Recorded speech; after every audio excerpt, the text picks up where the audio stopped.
Good morning, everyone. I'm Lori Lamantia. And I'm Tricia. Hi to everybody. And today we're going to continue our abundance inquiry. Last week we talked about the abundance and kind of how it's, how we all have unquestioned agreements or thoughts about it. And so we wanted to continue that conversation today about doing the questioning and the inquiry into abundance, to get some clarity about what abundance is to us and kind of some of the ways we feel about it. And Trish, I'm going to turn it over to you because like the story you have is a really perfect next step in this inquiry. Okay, so I was with a student who's going through 250-hour yoga teacher training, and we were reading through the Yoga Sutras, specifically the Yoga Sutras, Sutra 1.12, 1.15, which is about Abhyasa and Vairagya. And again, I want to specify that I'm using the translation by Pandit Rajmani Tigunai, PhD, The Secret of the Yoga Sutra, because his book is just so rich and full of useful information, and he's so clear about everything. So one of the things that these sutras are talking about is, according to this translation, that we can control our minds. We can train the mind to be clear, calm, and one-pointed. We can change the nature of our thoughts and emotions and achieve mastery over our body, senses, speech, actions, and the world around us. We can be confident in our decisions and pursue our goals fearlessly. And the formula for transforming our mind is Abhyasa and Vairagya. And Abhyasa translates as practice, practice, practice, practice. And it can be 40 days, it could be 40 years.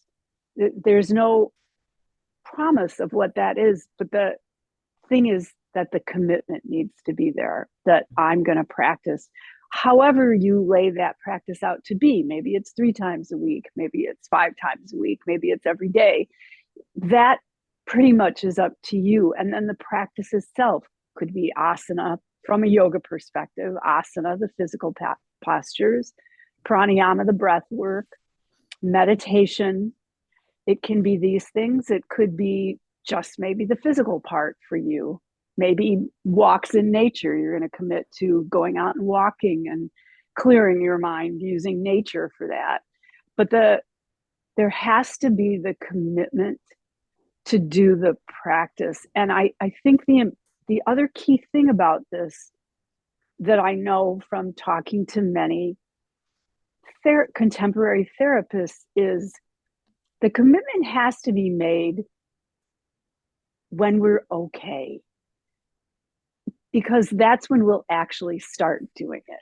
Like, not the day I'm having a freak out or a panic attack or an anxiety attack, but just overall, I make a decision for my emotional, mental health that I want. And Lori and I have been using this example of abundance. So I start this commitment to a practice to allow abundance to come into my life. And it could take a week, like I'm saying, it could take a week, it could take 40 days, it could take 4 years. The point is, I'm not getting attached to that. I'm going to do this practice because I want to experience abundance. And then the second part of this, Vairagya, is non-attachment to what that outcome looks like. So we were saying how we tend to sometimes think of abundance strictly as financial money, but that in the universe, abundance is many, many things and many forms. And so as I start my practice to allow and experience and invite abundance to me, I'm open to what does that look like, and not trying to define it, but open to it, letting it come to me and experience it in many different ways. Mm-hmm. So In an that's what abundant the way, in abundance of right, ways. in abundant, in a way that's clearly, hey, this is really abundant, but Right. maybe abundance in, like, you know, we touched on it last time we spoke. Maybe it's relationships, or maybe it's health, or maybe it's work, or if you're an artist, maybe it's an abundance of creativity and then your artwork is all selling. It's, but we don't define, because we would narrow it, because until we're in a place of abundance, our definition of abundance is limited by a mind that's full of fear and doubt and lack. Yeah, and scarcity and poverty, right? Yeah. Exactly. So I And just it made thought me think this of, was, yeah, sorry, that, I don't mean no, to, but it also made me think of how when you're in that place of abundance, you notice things differently. When you're in a scarcity place, you notice more scarcity. It's like when you say, I'm going to buy a red car, and then all of a sudden you start seeing red cars everywhere. Um, right, I think you're absolutely right. The practice of putting ourselves into the abundance energy, let's say the abundance framework, the abundance mindset and body set vibrates in a different way, and we start noticing abundance in a different way. We start experiencing it. I was thinking one day, I said, oh, I really want one of those Honeycrisp apples. It would be so fun to eat a Honeycrisp apple. And then like half an hour later, I was getting in the elevator, and this woman rolls in with a case from Costco of Honeycrisp apples, and I'm like, sweet, I love, when you're in that abundance place, it does. It just kind of all starts to flow. This is the power we have, right? This is what we've been talking about. This is the power we have as creators, as divine beings, and so this beautiful practice that you're talking about, and I love the non-attachment. That I right, wasn't. I didn't. I was just playing with creating an apple. How it showed up in the cart in the elevator. I couldn't have said, "Oh God, by the way, God, send a woman with a cart of apples." It would have never. That didn't right, even enter my cosmology. So I think one of the things I would add to that, and be not only be not attached, but also expect to be surprised and delighted. I think all of us expect that. Well, at least something tragic didn't happen, but what if something amazing, like surprising and right, fun and joyful and playful, those are all options also in right. in the practice, in the allowing, in the non-attachment and non-judgment. So thanks. Sorry, I just was like, oh, I totally feel the energy of when you put yourself in that practice place, which isn't another doing, it isn't another efforting, it's kind of like another applying this the energy, right, and your day-to-day life. Because I do that Right. sometimes. I wake up and I meditate, and then I turn into little Lori all day, and I'm like, oh my God, where did the big Lori go that was there this morning? I wasn't really practicing on the during the day.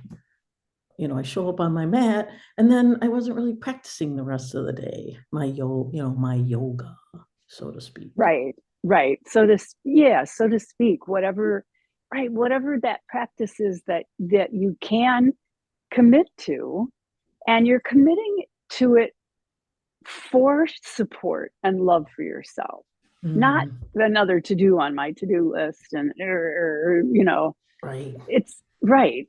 And then again, that non attachment of, I'm not attaching to the outcome, even to the practice. The practice doesn't have to look a certain way. I've been talking about, I'm doing a 40-day yoga nidra practice, and I've been sick. And so the last week, every time I go to do it, I fall asleep. But even when I'm sitting up, I Mm, fall asleep sitting up. But that's because that's what my body needed to heal. mm, It needed that rest and that sleep, that pure sleep. So it doesn't, again, that non attachment. Yeah, I wasn't awake. I didn't get 5,000 answers to a question or anything, but I really got much needed rest for my body to heal. So that's abundant too. Yeah, an And if abundance I, of sleep. People would pay big money for an abundance of sleep. right, right. Definitely. And very pure sleep too. Yeah, that Very super pure restful sleep. sleep. Yeah, Yeah. definitely. Yeah. I So, was thinking, go ahead. right. Yeah. But I guess I keep repeating it because I need to hear repetition of the stop attaching to how Mm. it looks and let this process play itself out. Well, So, because our minds, one of the things I was playing with when I was thinking about what we were going to talk about today, and I opened the Effortless Wealth book to this beautiful story of Michael Thomas. And it's a story written by Lee Carroll. And it's a fictional story, but it's also a really beautiful story about how this it's The Journey Home by Lee Carroll. And it's the story of a young man on his spiritual journey. And before leaving on his journey, Michael Thomas packs a sack of important things that he thinks he will need on his trip. And the bag is filled with photo albums of his family and all kinds of mementos from the past, just all past stuff, treasures that he's accumulated. Um, and on the journey, he's carrying this bag, up and down hills like a giant sack that he's doing all this stuff, but he's still got this sack on his back. And then he ends up in a rainstorm, and it was a huge storm. And he was trying to hold his stack, but he was really getting buffeted about. And he had this voice in his head. It's like, you got to drop the sack, to go you got to get shelter. So he drops the sack and goes and runs to safety. And he's devastated because he lost all his beautiful pictures and his pictures of his mom and his family and all that historical stuff. um, and then as he was grieving the loss of all this, he heard this voice in the back of his head that said, the journey you are on requires that you let go of your past baggage so you are free to travel unencumbered. And that's what I was just hearing from you. That non-attachment also means, a freeing of our past agreements about abundance, about what mm-hmm. it should be, about what we were taught about from our families. I mean, there's so much quote unquote baggage. A lot of it's good, but a lot of it's not of, like the highest divine approach to abundance a lot of times. So when you were saying that, I was hearing, or, letting go of some of that old baggage so that we can allow this new understanding and new felt sense and appreciation of the true abundance that's all around us. And we don't even have the eyes to see it yet, or the ears to hear it, or the nose to smell it, or the taste buds to taste it. We're developing those, and the practice puts us in the space of it. The non-attachment makes us available to it, and then the energy starts to grace us with it's quite beautiful. But I thought those two sutras are a perfect foundation to bring ourselves to that. Right. Just it's just making the decision to make the commitment Mm-hmm. to bringing ourselves to that space. But again, it's got to be an agreement from us that we're willing to go there, that Right. we're wanting and willing to go there. Right. I think, and I want to clarify that as not, it's not the to-do list thing. Oh, I got to do this before this can happen. It's, I want to do this to invite this to happen. There's a difference in Mm-hmm. the receiving part of it. And I think that's a real important distinguishing thing. It's, I remember hearing you say so many times, if you want something in your life to change, something in your life has to change, right? Yeah, Or kind else, of right, like, we're just repeating the same thing. And then I know a lot of times I would get caught in this thing of, oh, well, that means now I got to do this if I want that to happen. mm-hmm. And then again, that's the mind playing tricks with scarcity and lack and lack of creativity even. So this commitment to a practice is an invitation. Mhm. Yeah, from Right. us to us. Yes. Yes. Yes, I totally feel that. And our minds are trying to keep us safe. I totally get that. And usually they're keeping us safe from the stuff that would actually grace our lives too, and when you're keeping yourself safe, you're keeping yourself safe from scary stuff, but you're also keeping yourself safe, supposedly safe from all the good stuff too. So this practice that you're talking about, putting ourselves and being in that welcoming place of abundance, starts to energetically align us into that space too, and that's the practice, putting ourselves in that place and then kind of reaffirming ourselves in that place too, isn't it? Yes. And bringing the mind with us. How do I bring it with me, open to this experience Right. instead Let's of notice. Yeah. instead of this either or thing? It's Mhm. invited to come with and know this place of abundance that I have found. Yes, beautiful.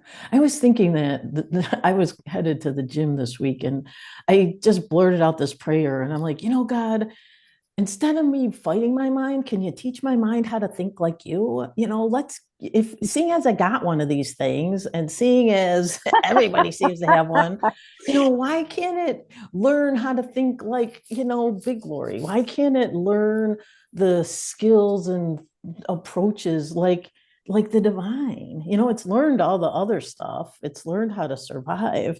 It I want it to start coming on, well, not start. I have been on the journey, but I want I want the full download of, well, how does God think about this? How does the divine unlimited approach this? Because it's not anything I think we could even conceptualize or conceive of. I would agree with that as well. Right. So, I don't know where that falls in the sutras, but, Sutra Glory.5, God, teach my brain how to think like you, for goodness sake. um, but I was thinking, I don't know, did you read Sutra 1.5? I thought the non-attachment sutra would be a good one. Did you read that one just Are now? you sure you don't mean Sutra 1.2? Oh, is it? I thought it was 1.15. That's what I wrote Oh, down. 1.1 point. Well, the ones I was talking about with Abhyasa and Vairagya are Sutra 1.12, 1.12 to Yes. 1.15. Oh, 2.1. Okay, so you read the whole thing. Okay, good. Yeah, no, I didn't read the whole thing because these are pages and pages and pages. Okay. Um, Yeah, you gave us right. the good juicy The short, scoopies. right. I gave you the short version. Hmm. So it almost feels like for this week, it's the practice of Start a allowing. Yeah. practice. Mhm.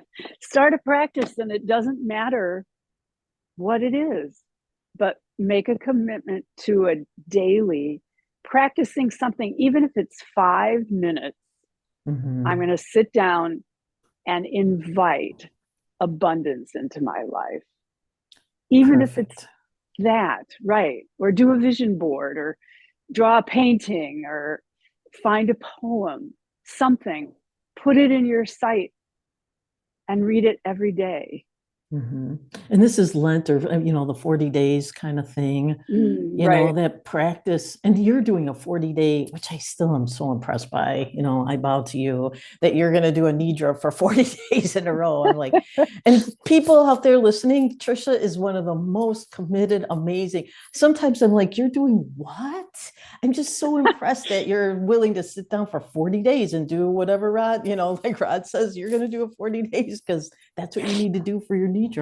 And he's totally right. And they say it takes what, 28 days to create a new habit. I think there is some wisdom to that commitment and showing up, because it is rewiring not only your brain, and that was one of the things I was feeling, is not only are we rewiring the way we approach it from a mental perspective, but we're also allowing our hearts to talk to our brains and let Yes. that so when you, a lot of times, I'll journal, and I think journaling is a really great practice, but not only think it, but let your heart speak out through it too. This isn't just a mental practice. This is a Right. mind, body, heart experience, let's say, what it feels like. Just shift it a little bit, because a lot of times we get really mental about, well, this is abundance to me, but what does abundance feel like also?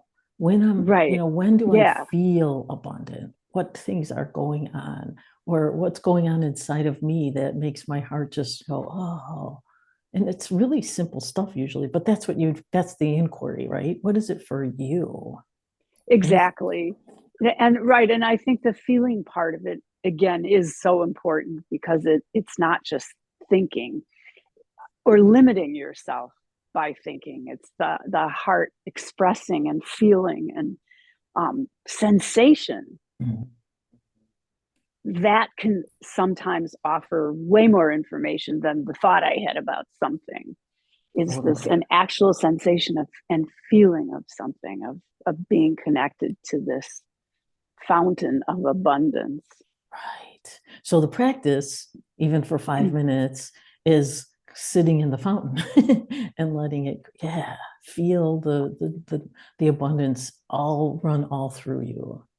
Right. So look for the feeling of something. Like I said, like maybe a poem for you, or a prayer, or a piece of art, or watching videos of your grandchildren, or Mhm, whatever it mhm. is that you see as pure joy. Spend some time with that every day, feeling it, Yes. not thinking about it, but feeling it, and just see what is birthed from that. Yes, totally. And one other feeling I have is that, and when your mind tries to jump in and do whatever it does, like, well, that's thank you for sharing, honey. And we're just sitting in the fountain right now. I think our minds, in order to keep us safe, also want to cut off any, I don't understand it. And I'll speak for myself here. I just sometimes I'm like, what are you doing? This isn't helpful. So thank you for sharing. And but then, also feel the practice is going back to that abundance place. If we can teach ourselves with love and grace, like you do with like you said, your granddaughter, you wouldn't go, hey, dummy, why didn't you walk good Right. today? You go, hey, okay, let's come on, you can do it. I think there's a grace we give other people, or especially children or pets or whatever, that, yeah, it would be great if we practiced it for ourselves also, to ourselves. Right. Be your best friend Absolutely. in this, right? Yes, be your best friend. Yeah. So this week, everyone, take some time and put hopefully this something is bubbling up inside of you that is saying, well, it would be fun to practice this. What am I willing to practice? What would I be willing to feel into and play with, so that it starts to become who you are and what you are more comfortably. And then that non-attachment, and just notice, wow, I didn't expect that, but that was pretty awesome. The non-attachment gifts. Right. You'll be surprised and delighted. Yes. I'm so totally surprised and delighted by this little half an hour we just spent. So thank you. I had a great time. This was wonderful. Have a wonderful week, everyone. Namaste. Thanks, everybody.